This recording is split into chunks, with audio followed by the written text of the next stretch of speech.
What do you think about intellectually growing?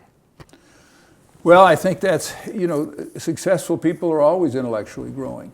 And that's easy to say and sometimes hard to do, but it isn't that hard.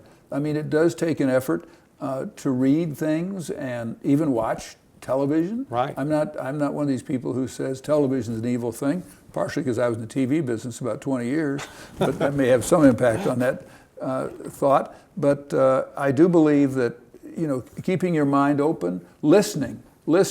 So many people are talkers. They can't listen. Right. And whether it's walking around in business and asking people how they do their job, right. or just listening to the current political debate and discussion, or really what's happening in Europe, what's going on in NATO. I mean, a sophisticated person ought to know that. And of course, I know it's old-fashioned. I know there's a lot of other ways to do it. But still, if you can sit down and read the Wall Street Journal or the New York Times, even if you just skim them on a daily basis, and that's not easy to do because I got busy lives, it's amazing how more sophisticated, how much you will learn and how much more sophisticated you'll be. No less reading good books.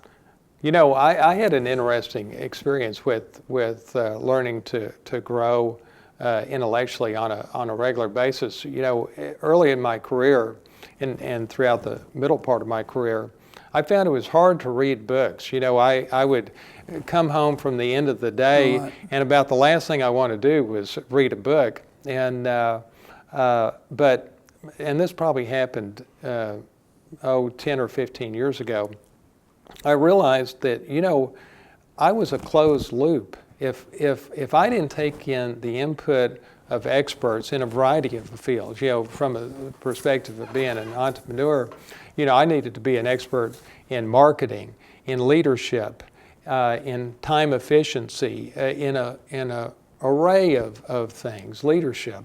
And I realized that if I didn't solicit the input of people smarter than me and experts in these fields, again, I was a closed loop. And I got turned on to Success Magazine. And in every issue, they have a CD where the editor interviews 3 or 4 amazing people, and each person would have 3 or 4 great ideas. And, he was talking to people like Jack Welch or the futurist for Google, Tony Robbins, just the best of the best. And once I started getting that magazine, I'm amazed at the impact. I'm listening to it in my car, and so I ended up buying like 36 issues of Success Magazine. They all come at the same time. I pull out the CD out of all of them, throw all the CDs in a drawer, and then I created the habit of every Monday morning I would reach into that drawer and I'd let the universe tell me which of the two to pick. And then I would walk to my car and put those 2 in my car, and my commitment to myself was I'm going to listen to both these by the end of the week. And the impact of doing that was so profound because, and I did the math on it, I was getting about 1,800 great ideas a year, because I was doing that 52 weeks a year. Sure. And the impact it had on me was it eliminated the requirement to have consultants, because I was constantly learning about marketing and leadership and things that I needed to know, and I could see how to apply them. And that was always the challenge with consultants, is getting them up to speed on your business. But when you're getting the input directly from experts, I saw how to apply it to my business. Right, and that's and that was a beautiful system for you, and it was something that you almost had to do because you didn't have this big bureaucracy, this big world-class organization like I had. Right. I mean, I came into the University of Texas at Austin and UT System with 70,000 employees and a budget of $5 billion and strings of vice presidents and all kinds of experts. Yeah. And if you were just smart enough to start listening,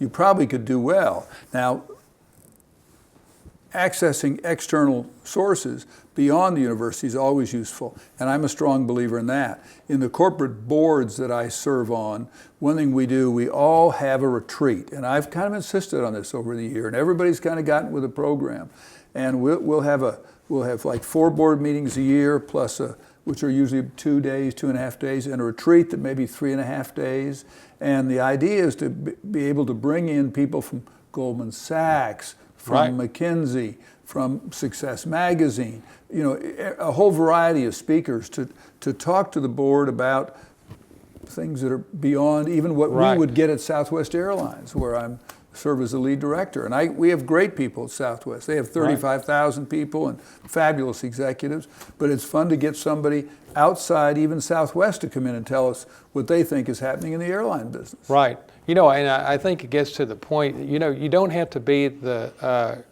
sharpest, most intelligent person in the room. If you're someone that is constantly growing and evolving, and you're taking in the input of true experts as opposed to just the opinions of people, but getting the input of real experts, you're going to go way further than the guy that may be actually the most intelligent guy in the room. Yep. Would you agree with that? No, I agree totally. And he also may not be the hardest working guy in the room. Right. Another key. He may not be the most ambitious guy in the room. Right. You know, he may not have good mentors. Right. So the raw intelligence is always a good base to start with. Right. But I just tell this quick story. I was a very poor high school student. And it wasn't that I didn't have the capacity. I just wasn't focused on that. I was focused on a lot of other things.